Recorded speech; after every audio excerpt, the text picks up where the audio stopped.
Welcome to Skippable News, where you can skip to the parts you want by using the menu in the description below. Watching on a TV or cable? Welcome to non-skippable news. And here's this week's stories. We have that second part of the interview with Kelli Davis from Northern Inyo Healthcare District. A local author, Jay North, came in and shared his experience with Leonard J. Mountain Chief. Yeah, Fred Rowe with the fly fishing report. We had Kurt Hendricks with the bass report and how not to be a bass turd. Coach Arnie Palu with football. Where in the world is Alexa?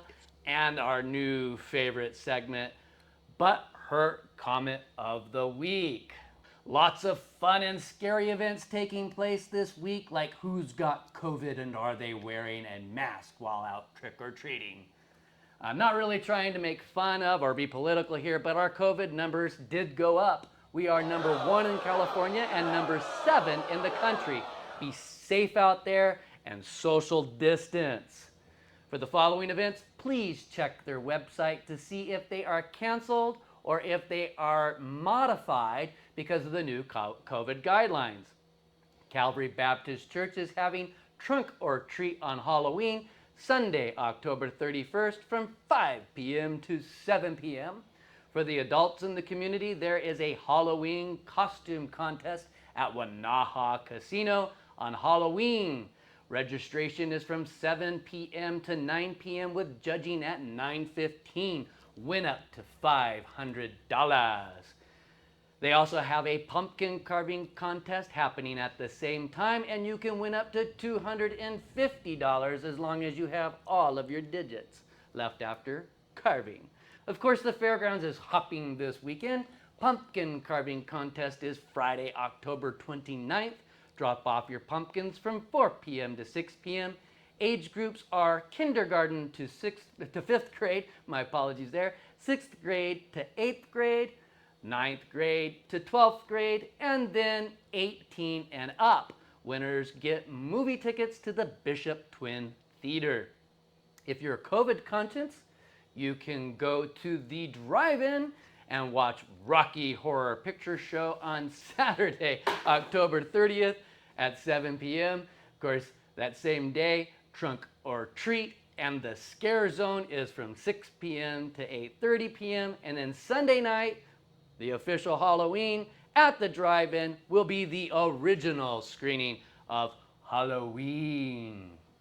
All right, what else do we got going, Jimmy? The mighty Bishop Bronco football team is 7-1. They had a very, very tough game against Rosamond last week. That was our last home game. It was also homecoming. This week they're going. How was homecoming? It was great. I highly recommend it. Really? Once a year, except for last year. Once a year, except for last year. Yeah. It was really good. Did they do the parade down Home Street? I don't know. I don't know. Anyway, that was always fun when our kids went to high school. I know that a lot of things have changed because of COVID. Hopefully we can get back to normal soon. Thought we'd already be there, but of course that's a whole different debate.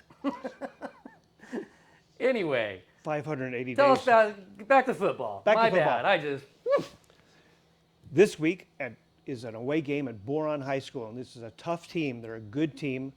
They don't play quite as bad as last team, so it'll be a challenge. As many people as can get there, please go and watch. This is the last game of league play, and then if we win, we go to the finals. Yeah. Playoffs. We go to the playoffs. Playoffs, yeah. Huh, Getting ahead of myself, a couple of wins. Yeah, no problem. Let's go to Let's go to Arnie Palu. Arnie. Special night last night for the Broncos. Homecoming at Bishop High is always special, and they had all the pomp and circumstance last night, and it was great. And a beautiful sunset, too. I told our kids on Thursday as we were wrapping up practice, I said, you need to, if you're not already, be thankful you live where you live, because this is a special, special place, and homecoming is a special event. And we didn't get one last year, so take it all in. You know, take time to take it all in, and I certainly hope they did. I know I did, and the kids played great. Rosamond was a fine team, and the Broncos really played great. Jacob Redmond did a great job with the offense, and Zach Maharo got running really well, and the passing game was clicking. Colt Madison caught some nice passes, had a touchdown. Kano Mahandra had 2 touchdown catches, and Walker Ross Kruger also had a touchdown reception. And Jacob also ran one in too. So the offense was great, And the defense pitched another shutout, which was fantastic. Standouts were, I thought Aiden Arndal had a really strong game, came into his own starting at linebacker, and also a really strong game from Kano Mahandra on defense, who, again, just continues to shine for the Broncos, both sides of the ball, but especially on defense. Had a great game last night. Also, Reese Dondero and also Kalen Smith. Kalen Smith is really developing into a really good football player as a junior, and he had his strongest game last night. And then also a youngster, Austin Powell, came up, and he had 3 tackles for loss in the game, which was a really, really nice addition to that defensive line. So I thought they all did a great job on both sides of the ball and special teams. Joseph Morales, our kicker, did a fine job on PATs and also in the kicking game. Another great special teamer last night was Stephen Poole. That Stephen had a really good game in special teams, made some great tackles for us, running down on kickoff coverage, as did JaVale Marquez in the return game. So really offense, defense, special teams all the way around was really special last night. And we had an offensive lineman named Homecoming King. And those of you that know football and know the offensive linemen, they rarely get much praise, even from me here on this little program. But Shane Norris was voted Homecoming King last night, our starting right guard. And so anytime a lineman wins Homecoming King, us big guys, we celebrate a little extra with that. So that was a great moment for Shane and his family last night. And Bowden St. Marie's sister, our quarterback, who had a touchdown last night, our backup quarterback, Bowden, his sister was named Homecoming Queen. So that was special, too, for Eva to be the queen and all the ties to the football program, which we love. We love to see that happen. So it was a special night last night. What a great crowd. Big thanks to the Bronco fans that came out last night. It was so great to have that crowd and to have people supporting the Broncos, and what a great homecoming week it was. And just want to take a moment to thank the ASB and school administration and athletic director Stacy Van Ness for doing such a great job with all the games and the field day and everything that happened. It was just a special week, and these days you don't take anything for granted, and we didn't get to do any of that stuff last year. And so to be able to do it this year and to do it in such grand fashion was really special. So memories made for a lifetime during homecoming, so it was really special, and hope everybody enjoyed it as much as we did as Broncos. So it was a great week. Wow. Thanks, I even heard Coach. they were dirty on the field. I'm shocked. Anyway, we've got that second part of the interview with Kelli Davis from the Northern Inyo Healthcare District. Let's go to that and see what Kelli has left to say. Could you tell us about the improvements that the hospital made during COVID for the last year and a half? I can. We've made a lot of improvements. We've looked at all of our strategic goals for the district, our vision, and also making sure that we continue to grow in the service lines that we need to grow in. We look at the service lines that we have now, and we make sure that they're efficient and that they provide the quality of care that our community needs. We continue to invest in surgical equipment, equipment for our ORs. We've got a robot, as many know, which is really fairly phenomenal for a hospital of our size. We've got skilled surgeons. We have Dr. Arndal, we have Dr. Cromer Tyler, we have Dr. Robinson, who utilize that machine, and it's been a big benefit for the district. It was purchased in advance of the last year and a half, but making sure that we maintain that and keep it up to date is really important. And it's also one of the newer ones, because the old one, I hate to say that one, they quit making parts for it. Yeah. So we got a new Da Vinci. We did. The robot's called a Da Vinci. It's just an amazing piece of machinery. In the old days, if you had gallbladder surgery, they'd slice you open and you'd be out for 3 or 4 days before you could stand up. Then there was laparoscopy, which you could be up the next day. And now it's like, oh yeah, I'm fine. In and out. Maybe not quite that good, but Da Vinci's just steps into the future. Absolutely. And I think, I forget the numbers. There's not a lot of those around, but we're lucky to have one. Mm-hmm. So that's a good thing. We are extremely fortunate to have it. And that's really what the vision of the district is. And the board, our board of directors who govern the district, is to make sure that we have state-of-the-art equipment that's accessible to the community. And it's also in alignment with what we as a district want to be able to provide the community as a whole. Our diagnostic equipment is state-of-the-art. We have a breast surgeon who comes here. We have a breast program, and making sure that we have lab equipment, and our clinics are set up appropriately with equipment and things that make the visit of the patient easier, and also the provider and our support teams work easier and at the high quality that we strive for. And was the lab able to do COVID testing for a while? Mm-hmm. That was significant for a rural hospital. How did that come about? Really, we were ahead of the game in that as soon as we started hearing a little bit about COVID, we had an incident command that was formed, and the leadership of the district, including administration, clinical providers, and staff members, got together and looked at what do we see coming, what are the uncertainties, and how do we prepare the best that we can. And that meant looking at what kind of testing equipment we needed, what kind of testing supplies we needed, and the availability of staff to provide those resources. Because you can have all of the equipment and all of the supplies that you need, but if you don't have skilled staff members to utilize that, it's really not effective.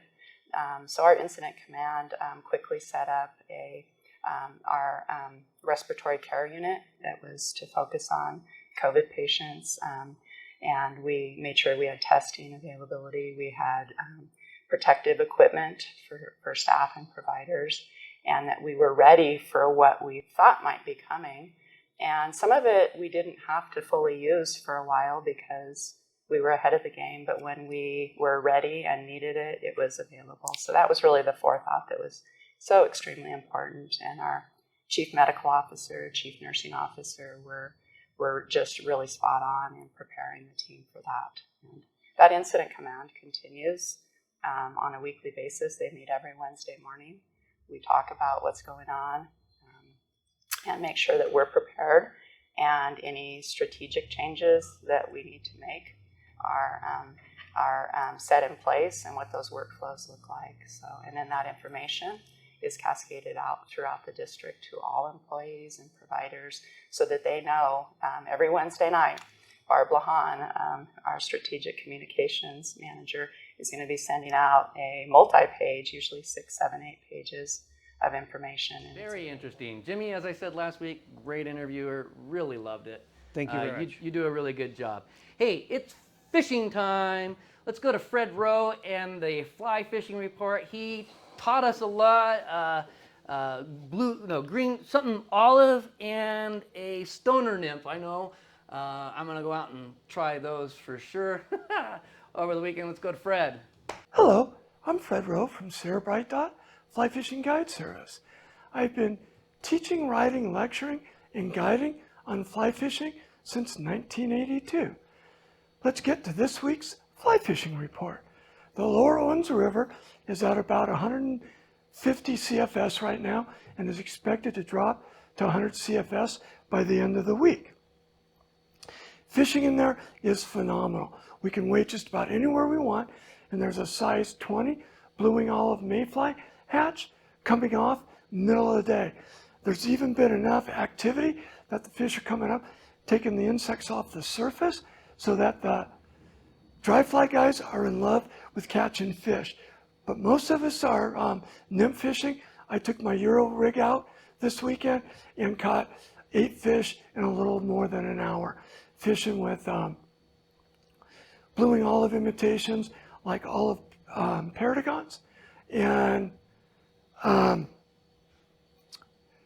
pheasant tails, batano nymphs, and gold-ribbed hare's ears. Hot Creek Interpretive Site is fishing great. Hatches aren't starting until about 10 o'clock in the morning, and they're lasting until about 2.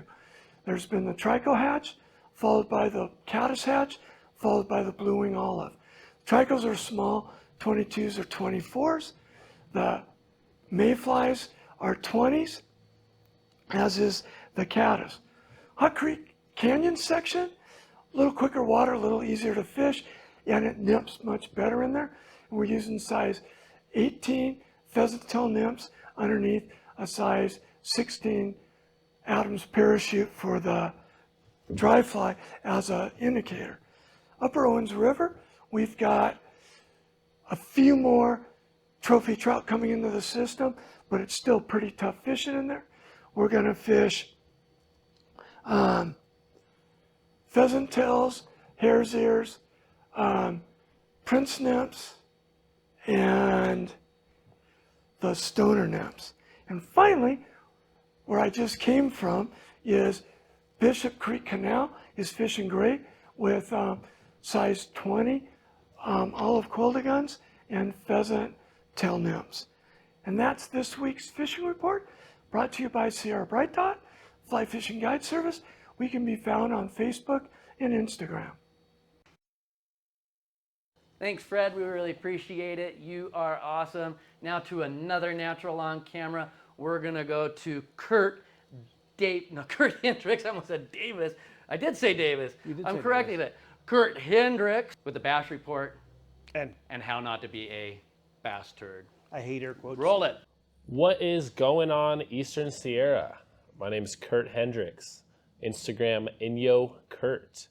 Here to talk about bass fishing once again. I appreciate you guys tuning in and getting some knowledge. So what I really want to touch on, I had a very productive week out fishing this week. With the storm front blowing in, it tends to bring some really killer conditions. The fish were very active. Every hole I stopped at, I was getting bit, I was catching fish. It was a really enjoyable, fun time. What was really key though was downsizing, using smaller setups. Like I said last week, instead of that 5 to 6 inch worm or that 5 to 6 inch swim bait, I was taking it down to 3-4 inches, sometimes even throwing a little 2-inch grub was getting the job done. If you wanted, to target your bigger fish, that's fine too. Go with a bigger rig. But at this moment, what I've observed, it seems like the downsizing of rigs seems to really help. Once again, the hard bait bite is still there. It's running late. So find some rocks, find some cover, get these fish agitated, and run it by a deep hole, run it by some rocks, run it by some cover. You'll be surprised at how many fish you'll catch with the reaction strike on a hard bait. A very productive way, and it's a very fun way to fish. It can get boring dragging a worm, dragging a grub, and just waiting and staring at your line, waiting for something to happen. When you're fishing a crankbait or a hard bait, it's active. You're swimming it by cover. You're constantly casting it, and when they hit it hard. There's no question about it when they hit a hard bait. When they hit your soft bait, you're like, was that a bite? Am I snagged or whatnot? You know what happens with the hard bait. Another bite you're going to kind of start seeing become active again is the jig bite. For me personally, it's been slow. I haven't really had much success, but I did pick up a few fish fishing a jig around some cover. That is my favorite way to fish, similar to the crankbait. When they hit a jig, they're angry. When they hit it. That's about it for the tips this week. I appreciate you guys for tuning in, and let me know if you guys have any questions, comments, anything you want to know, and I'll be sure to answer those. Thank you so much. Have a great day. Welcome back. I'm Inyo Kurt, here to talk about how not to be a bass turd. This is my favorite segment that we do here on the Skippable News, because all of these topics are very near and dear to my heart. So far, we've had pick up after yourself, handle fish right, know your body of water. This week, we're really going to tackle don't be a whole hog and have some etiquette. What I mean by that, I will elaborate. So let's say you're fishing your favorite spot, you're having a killer day. Whole bunch of people roll up to your spot, go right next to you, cast in front of you, don't even say a word, don't ask permission. They're just fishing right next to you and hogging your hole. When you're talking etiquette, is very disrespectful to an angler. The proper way to go about fishing next to someone is there's a few rules. Rule number 1, ask for permission. If you walk up to a hole and you want to fish it and you see someone fishing there, politely ask them, hey, may I fish next to you? If they say yes, what you're going to need to do is follow another few simple rules. Don't cast over them. Keep some space. Be polite. You know, that person had that hole and you showed up on him, so you need to ask for permission. If they say no, that's okay. Walk away, go find another hole, circle back later. Odds are they might be gone. It happens all too often, and I feel like it really just goes back to people not being educated on the proper etiquette when it comes to that. And that's understandable too. I try to be as respectful as possible when I run into these situations. So ask for permission, don't cast over people, and don't be a hole hog. Thanks again. Awesome. So tell us, you got the opportunity to sit down with Jay North. He's a local author. Tell us anything that you know about Jay that we can tell the viewers out there so they know who he is. And Jay's written a bunch of books. Yeah. He's an organic farmer. He developed a bunch of organic farming techniques. That's right, I forgot about And that. he had the distinct pleasure of living and talking to Leonard J. Mountain Chief. Yeah. And no, he wasn't Dennis the Menace. No, not that Jay North. Not that Jay North. All right, roll it. You described in the book how you were having some angst with something, and he said, just forgive them. And you said, yes, but. And he just kept going to the same thing, which just forgive them. Mm-hmm. And it's simple, but it's a powerful concept. Just forgive them and move on. It is, especially for native tribes, because it's difficult. You know, they've been hurt over the period of time since we arrived. But yeah, he stressed forgiveness, he stressed love, he stressed concern for the planet and nature and taking care of her. I would have to say it's his love for humanity is the single, one of the single things that stands out in my mind that made him such a great man. Yeah. And I still want to know the secret to your cup of coffee. Oh, it'll that kept never him happen. coming back. Yeah. So You have to read the book to find the special recipe. No, I never told him. There was Montana, I can't remember what they were called, the Montana Coffee Company. They did their own brewing. They bought their beans up from South America. And so I'd buy various types to try. And then I tried combining 3 different types of coffee bean. And he goes, now that's a cup of coffee. And now, do you cover any more of Leonard's philosophies in any of your other books, or is this the sole? There's a follow-up. It's mostly written terse, in other words, short sentences, short paragraphs, returned to open spaces, the final chapter. Yeah. And it's just part of his teaching, but very short in terse, where these are chapters. In the book, you deal. Pardon me while I scratch. Sorry. In the book, you talk about 2 of your intimate friends who had cancer, and how Leonard helped you through that. And I think that was a beautiful story as well. That the people aren't gone; they're still here. Right. They're returned to nature. Would you expand about that?